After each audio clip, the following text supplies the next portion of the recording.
Hello, planet Earth. Hi, honey. Welcome to my YouTube channel. I'm Preston L. Young, wishing you warm salutations and congratulations as always. You've made your way to the Buffington Post. Kudos!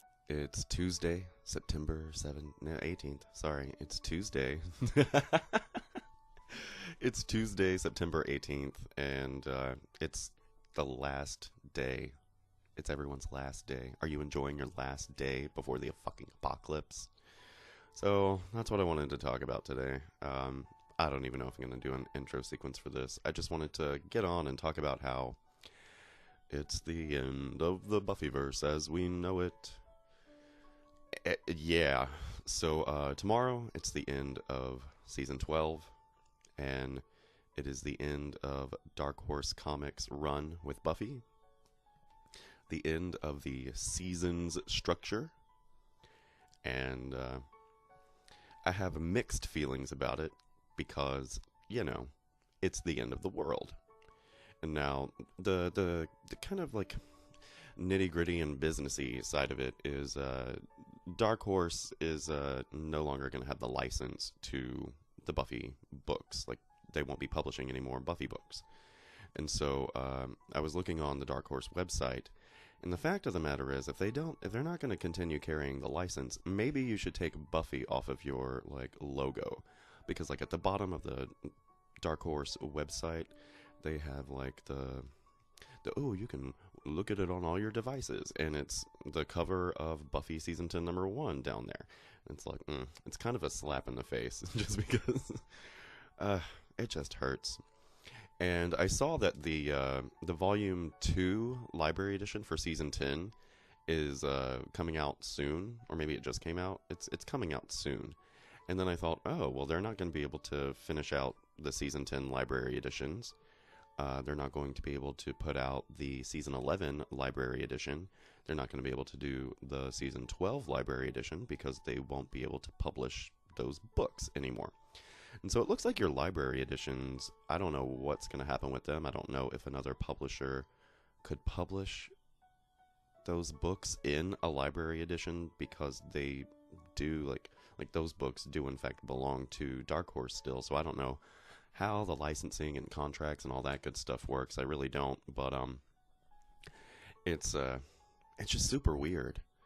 And like, the thing about it is, it's like the end, like no more Dark Horse, no more seasons, like in theory, like no more Buffy. That's why they're going out of their way to tie up all of the Frey and Angel stuff, like fucking crazy. And I don't know how to feel about it. I don't feel great about it, because like on the one hand, it's like it'll be over and we'll know how it ends. And in Why Buffy Matters, The Art of Buffy the Vampire Slayer by Rhonda V. Wilcox, she writes, I want to say in the beginning of the book, that that the beauty of season 7, like wrapping everything up, you know, when we thought it was all like wrapped up and ended, the beauty of it was, if you have the end of a story, you can analyze the text more thoroughly and honestly, because the text is complete.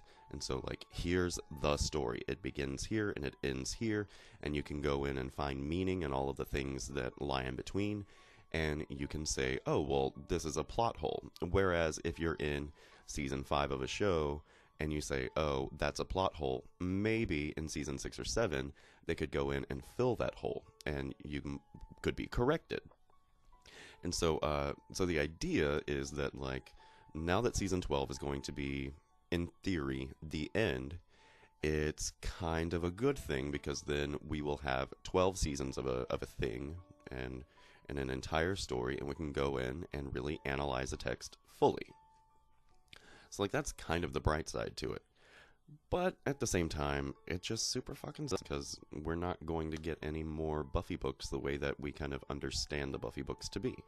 And like, I did a whole video about the bright side of season 12 and all the things that they could do after this if they want to continue with the narrative, but just not do it in seasons and do like short little mini series and all this good stuff. Like, we could do that, but it just seems less and less likely that that's going to be the case.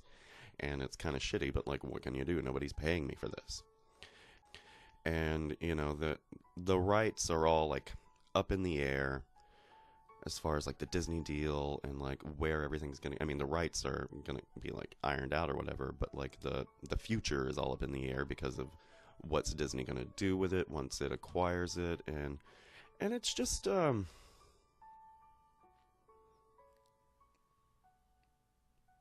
like the Earth is doomed. You know, it's super weird.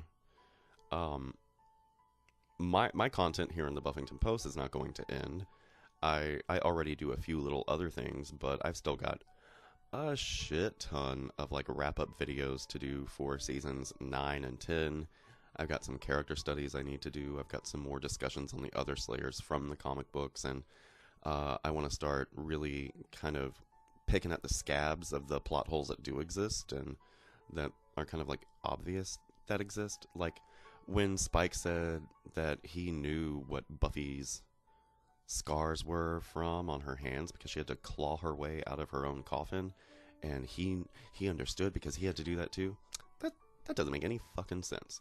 They wouldn't have put him in a coffin. If anything, Drusilla would have just put him in the ground in like a shallow grave like she did with Darla in season 2 of Angel.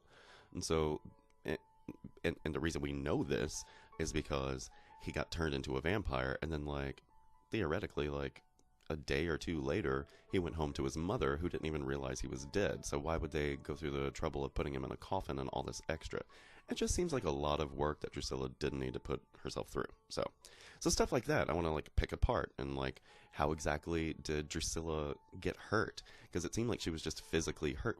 We'll talk about all that stuff. So anyway, like I'm saying, even though this is like the end of the world, it's not the end of the Buffington Post, and I've got a lot of stuff that we can talk about, stuff that's from the comic book, stuff that's from the show, and of course, Tuz and I have like 4 more seasons of the comic books to go through on History Buff, so there'll still be content, but you know, it won't be on like a regular schedule. Like you won't be like, oh, it's the 3rd Wednesday of the month, better go and see what happened on Buffy and what Preston thought about it. I'm like, sorry, it's just super weird. I've been doing this for 4 years, and now it's like, the end. And I don't know. So it's like, yeah, we'll have a completed story, and then we can say, well, this is what the story was about all along. And I mean, we know what the story of Buffy is all about, but it's again, it's just super weird to think that this is the end. Like, it makes me think of Not Fade Away, and it's like, what am I gonna do today on my last day on planet Earth? Oh. I'm just super bummed. I was really hoping that we would deal with the idea that Wesley is still under contract with Wolfram and Hart. Probably not going to happen. We're not going to have like closure with Connor and Gunn, probably. I doubt they'll just throw them in there in the last issue. I really hope that they don't Shanshu Angel and or Spike. I think the Shanshu is a bunch of bullshit. And, you know, I was really kind of hoping for, you know, the powers that be to, you know, re-enter the story and, you know, via Cordelia. Like, that would be fucking cool if Cordelia acted, like, one final act on behalf of the powers that be. That would be nifty. Probably not going to happen. I mean, I've never been, like, too gung-ho on the whole, like, bring Cordelia back train, but it's like, this would be the time to do it, and I don't think they're going to. I don't know, man. Like, we haven't even played with Lila.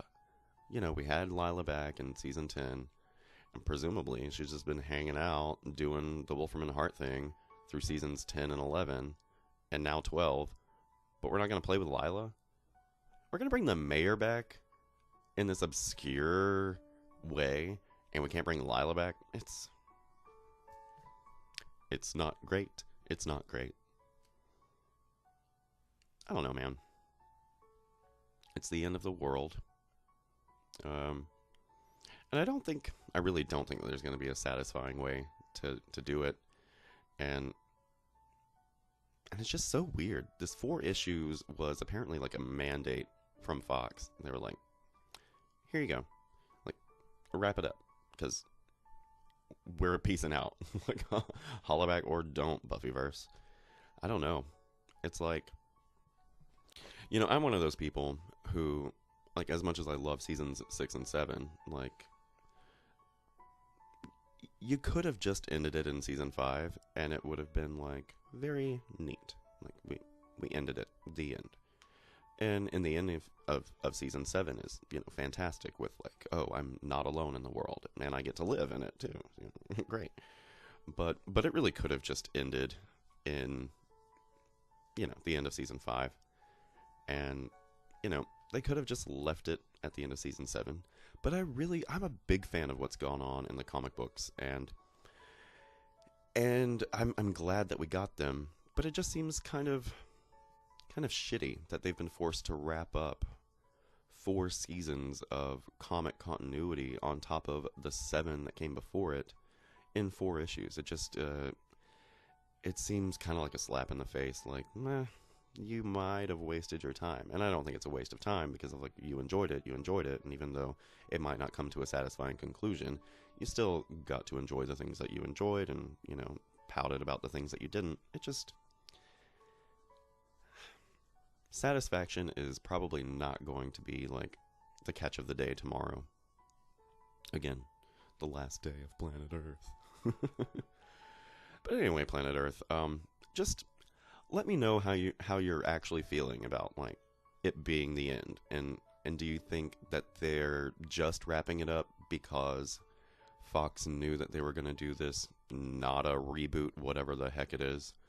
Or do you think that it's just time for the end, or maybe time for a change? Do you think they'll reboot Buffy through the comic books? Do you think they'll kind of start over in the books? It doesn't make a shit ton of sense that they would. And I mean, Buffy the high school years is a bunch of terrible bullshit. So I really don't see the advantage of doing that. I think, if anything, the logical conclusion would be not to conclude it, but to continue it. But again, with the no one paying me for this shit. I mean, I know it has a lot to do with sales. Like, sales are a big thing. When you think about it, like, when season 8 premiered, that issue, the issue number 1 of season 8, A Long Way Home Part 1, it sold gangbusters. People were here for it, bitch. Like, here for it. And the audience is just falling off. And now, like, we're the ones who are left. Like, here we are. We are the guilty remnant. We are living reminders. And so, I get it. Like, there's not enough money coming in to kind of justify continuing it. But money, greed. Folks is greedy out here in these streets, man. Our human values are so fucked up. I would pay. Like, they upped the issue price in season 11. It went from $2.99 to $3.99, and I was like, oh, okay, whatever. But I mean, I would pay like $5.99 for the same amount of pages if I'm still getting my Buffy. Like, look into that. Whoever is going to be publishing the new book, since it's not going to be Dark Horse anymore, maybe I should have let that be known, a year and a half ago. 2020. But yeah, Planet Earth, let me know how you feel about it being the end. Do you think it's really the end? Like, and what would you do with it? What would you do with it? How would you continue? What do you think, dear Buffy?